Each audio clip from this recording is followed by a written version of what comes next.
আসসালামু আলাইকুম। আমি অনামিকা আবার চলে আসলাম আরেকটি ব্লগ ভিডিও নিয়ে। আজকে আমি দেখাবো আমি কিভাবে কাজুলি মাছের চচ্চড়ি করি। তো কাজুলি মাছের চচ্চড়ি আমি অনেক রকম করেই করি। অনেক সময় সবজি দিয়ে করি, বেগুন পটল কুচি কুচি করে দিয়ে, বা চিচিঙ্গা ধুন্দুল কুচি করে দিয়ে, আবার অনেক সময় শুধু টমেটো আর পেঁয়াজ দিয়েও করি।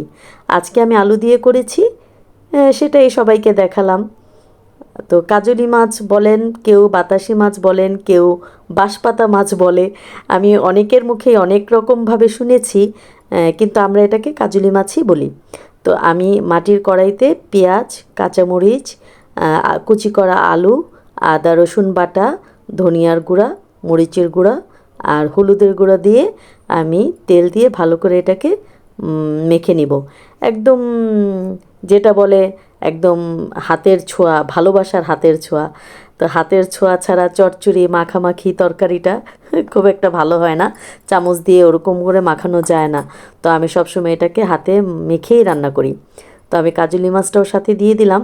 আর যেহেতু গুঁড়া মাছ, এর জন্য আমি তেলটা অনেক কম দিব, আর হাত ধোয়া একটু হালকা পানি দিব, কারণ খুব একটা পানি এটাতে লাগে না। একদম পাতলা একটা মাছ, এটা অল্প পানিতে বা আলু পেঁয়াজ থেকে যেই পানি ওঠে সেটা দিয়েই সেদ্ধ হয়ে যায়, এই আর কি।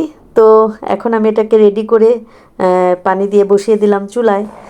তো আস্তে আস্তে এবার হয়ে যাবে। আমি প্রথমে চুলাটা একটু বাড়িয়ে দিব, তারপরে হয়ে গেলে একদম কমিয়ে দিয়ে চচ্চড়ি করে নিব একদম শুকিয়ে। তারপরে আমি সাথে দিব ধনেপাতা। ধনেপাতা দিলেই নামিয়ে ফেলবো। হয়ে গেল আমার আজকে আলু পেঁয়াজের কাজলি মাছের চচ্চড়ি। আপনারাও এভাবে রান্না করে খেয়ে দেখবেন, আর কে কীভাবে রান্না করে খান আমাকে কমেন্টে জানাবেন। আমিও চেষ্টা করব আপনাদের মতো করে রান্না করার জন্য। আসসালামু আলাইকুম।